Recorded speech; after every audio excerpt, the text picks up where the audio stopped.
Hello, my name is Brooke, and I'm going to be presenting my business management and entrepreneurship marketing plan for the business management and entrepreneurship program.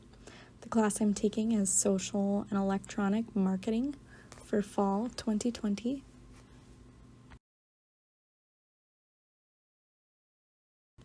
The business management and entrepreneurship curriculum provides students with the skills necessary to own and operate their own business or to assume entry-level management positions. Students completing the one-year intermediate technical certificate learn basic management skills for the retail industry. Completion of the second year of the program earns an Associates of Applied Science degree, giving students the knowledge and skills needed to begin their own business or to manage entry-level business operations in a variety of industries. Students that receive their Associates of Applied Science degree can choose to continue their education towards a bachelor's.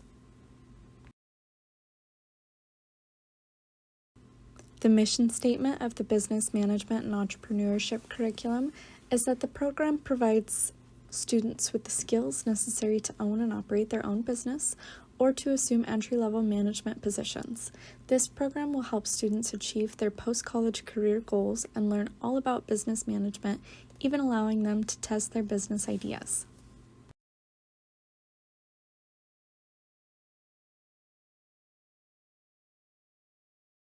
I found 4 public sites. One of them is the Business Management and Entrepreneurship website, which is on the csi.edu webpage. I found a Facebook page, a YouTube, and an Instagram. There are tons of positive reviews, with the exception of one, which is a student who actually did not even attend the program. My impression of the social media audit is that it's very clear, easy to follow. However, there should be an increase in the frequency of content posting, and it's really important to stay tuned with the apps that the younger generation is using, especially being as that is our target demographic. And I didn't find any blogs or vlogs, Snapchats, or TikTok accounts for the Business Management and Entrepreneurship program.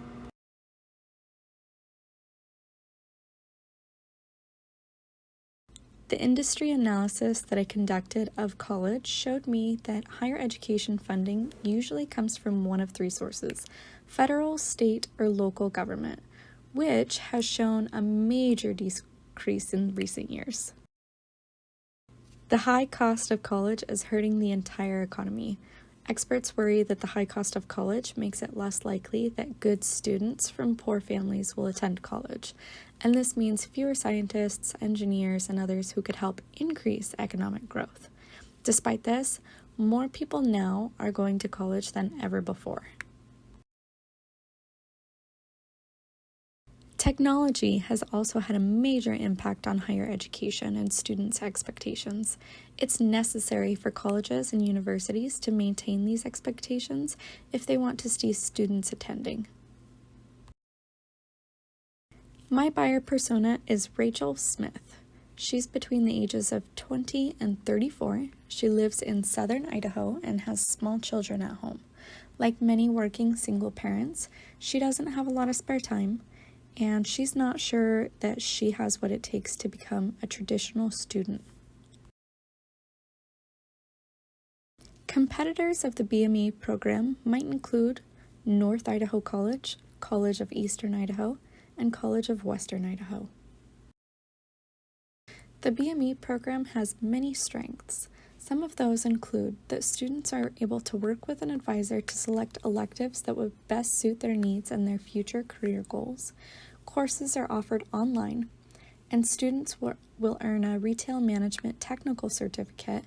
No other community college in the state offers a program exactly like this. Some of the weaknesses, however, include the low enrollment and that most of the students work full-time. The current post-reach percentage is 193.27%. Post views is 201 over total followers, 104, times 100, which is how you get the post-reach percentage of 193.27. My goal is to post more to our social media sites with links to the website, and my goal is to have at least 380 post views by the end of next year, 2021, making the new post reach percentage 365.38%.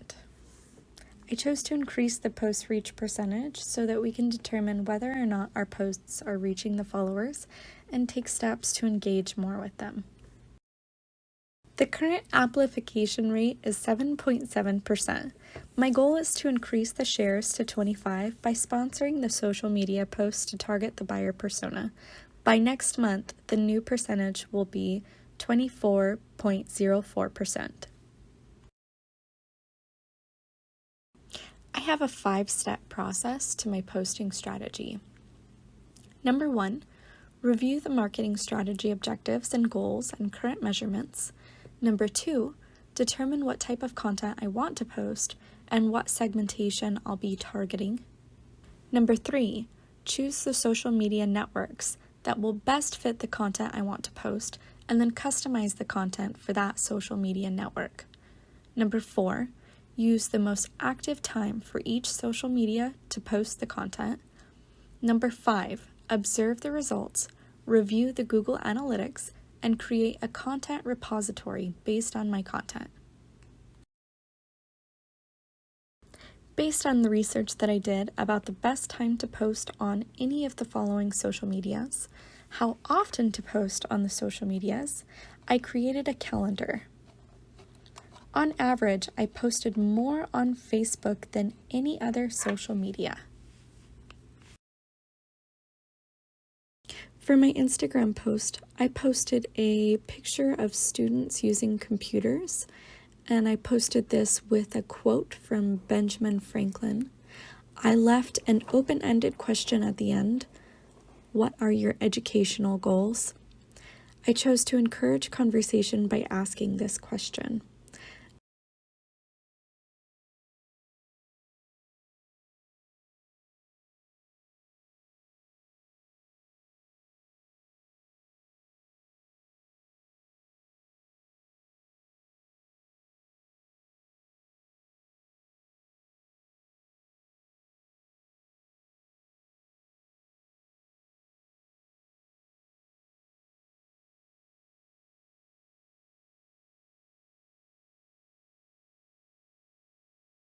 For my Snapchat post, I chose to post a photo for attention. In this case, an example of a cozy and appealing home office with a simple Snapchat text added and a link posted at the top. I posted this early enough in the day to be able to post a few more times. That way my story always has a snap on it. I would use the advertisement section of Snapchat with my business account to set up a predefined audience, and I would also post this to the Our Story section of Snapchat to get more outreach. Some of the blog or vlog ideas that I came up with to represent the Business Management and Entrepreneurship program consist of business goals, startup ideas, class schedule, inspirations, productivity tips, autonomy, motivation, and speaking in public. Each of these topics can be related back to the Business Management and Entrepreneurship program. For example, in the career versus job, blog, vlog topic, I can talk about what makes a career and how you know if you're working at a job or if you found your career path. I can then relate that back to how earning your associates with the Business Management and Entrepreneurship program can help you find your career path. The social media policy is simple and short. It's broken down into 3 sections: do's and don'ts, copyright checklist, and security. It is very straightforward and easy to read, so people who know very little about social media networks can understand and follow the policy. Some of the do's and don'ts consist of be responsible, be honest, disclose your affiliation to the company, and when in doubt, don't post. The logo style is also very simple and short. I used the CSI logo standards as a reference point. I used acceptable and unacceptable examples with a short explanation of what you can and cannot do with the BME logo. It's important to have very clear and concise standards for a logo because releasing a poorly visible logo or a logo with the wrong colors could give the BME program a bad reputation. Since this is an existing logo, I used a color grabber to find the exact colors in the logo. Some of the key terminology words that I used in the paper above are bloggers and vloggers, visual guide, user-generated content, testimonial, social media content calendar, social media content, social media audit, segmentation, marketing qualified lead, logo style guide, and influencers. Bloggers and vloggers are people who use a dedicated vlog or blog to publish content on a regular basis. User-generated content is any content that a fan or follower of the company posts to social media. This attracts new customers more than content shared by the company itself. Segmentation is how you apply everything you know about your contacts. You use segmentation to break your contacts into similar groups so you can provide more targeted context. When it comes to influencers, there's micro-influencers and nano-influencers. Micro-influencers usually have a few 100,000 or an even smaller number of followers. However, they have an extremely engaged fan community.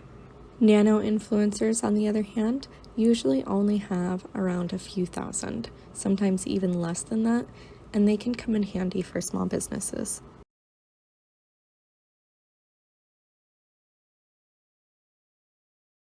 Thank you so much for viewing my social media strategy report presentation on the Business Management and Entrepreneurship program. Please let me know if you have any questions.